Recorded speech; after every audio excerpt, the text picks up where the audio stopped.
Hey, thank you for the invitation to be with you. As you can see, I'm still here in Washington, and I really regret that I am unable to join you in person today. But I am appreciative of the cattle industry because you provide the food I eat. And let's face it, eating is one of the few things at which I excel. And without you, that would simply not be possible.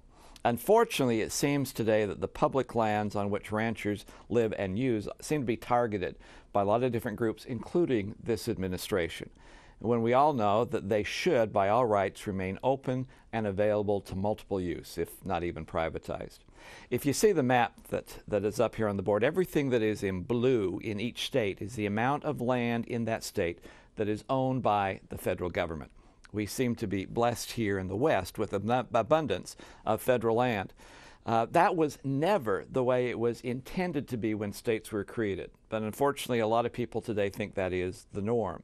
This administration has made repeated attempts to circumvent Congress, especially last year with the concept of wild lands.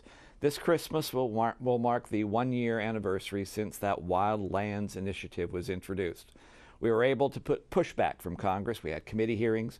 We had BLM directors who finally admitted that they had no legal authority to designate land for just one purpose, nor any legal mandate to do what they were doing. And Westerners worked together to work with this administration to let them know what we really needed.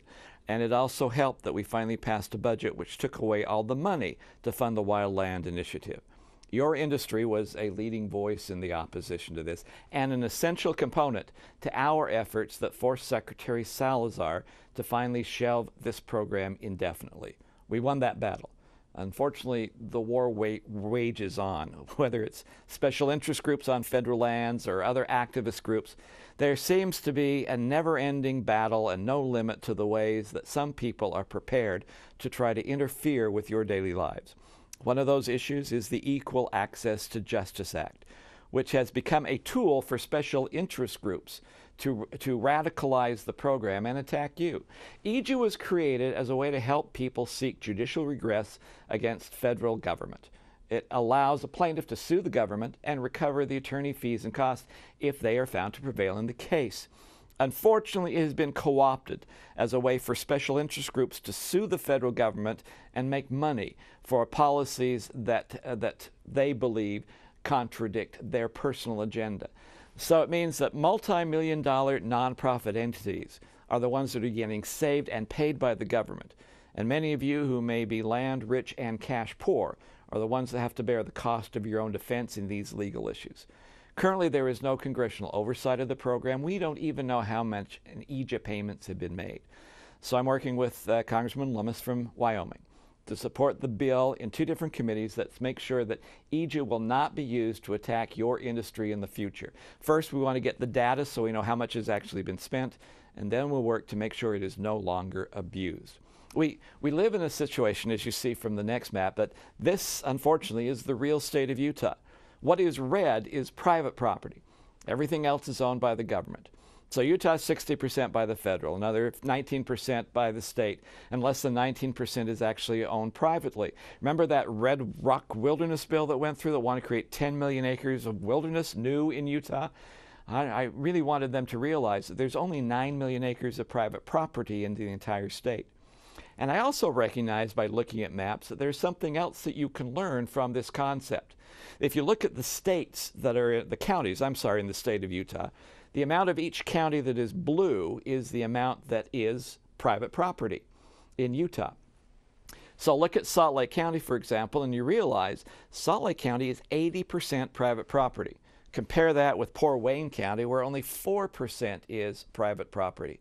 And all of a sudden it puts into reality why there are some people who are good friends of ours living in Salt Lake that simply don't understand what is happening in the rural areas of the state.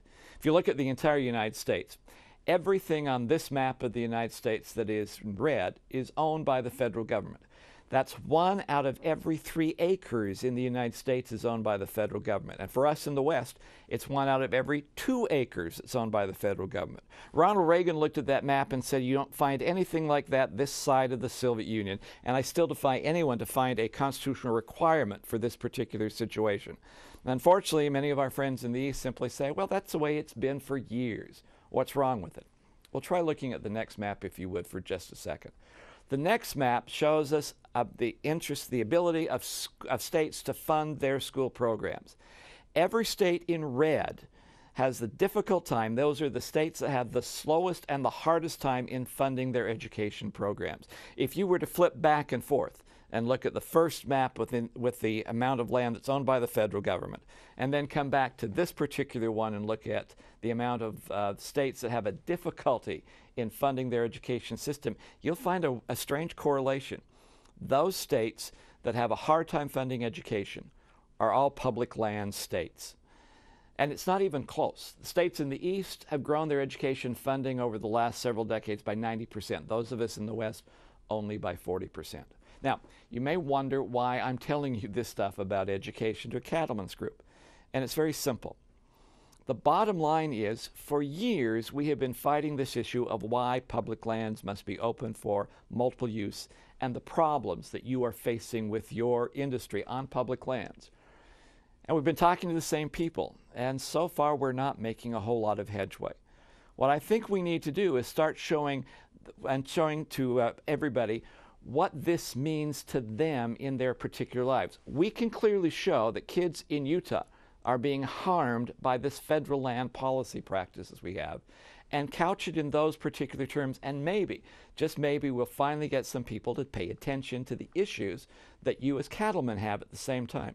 Like, every time environmental groups, and Sierra Club, for example, wants to talk about the wolves issue, the delisting of wolves, they show the cute and cuddly picture of wolf cubs running there. They're in the grass with little smiles on their face. They never show you a picture of a wolf that's bringing down a deer or an elk or a buffalo and ripping them apart. Somehow we have to change the way we present our message, and we need to pattern it after the way the other side has been doing theirs. We need to flip the dialogue, make it about them, let them realize in terms to which they can relate. We need to make sure that the challenges that you face on public lands are finally understood by those who don't live with a lot of public lands. And we got to give them a reason why they should care about your issues. I will be able to work with you on this issue in the future so that we can clearly make sure what you are dealing with in your daily lives can be successful as we illustrate the problems we face and how, unfortunately, federal government seems to exacerbate many of those particular problems. Look, I'm very proud of you. I'm proud of how hard you work every day in this particular industry. I'm very proud of what this industry means to the economy, the state, and the nation, and also to my girth, because you still feed me, and for that I am deeply thankful. And I hope to work with you. I hope we can work together in the future and finally be successful in getting some of our ideas across, even if we have to use a different approach to try and get that message across. Thank you very much for allowing me to be with you, and I wish you the best in your conference.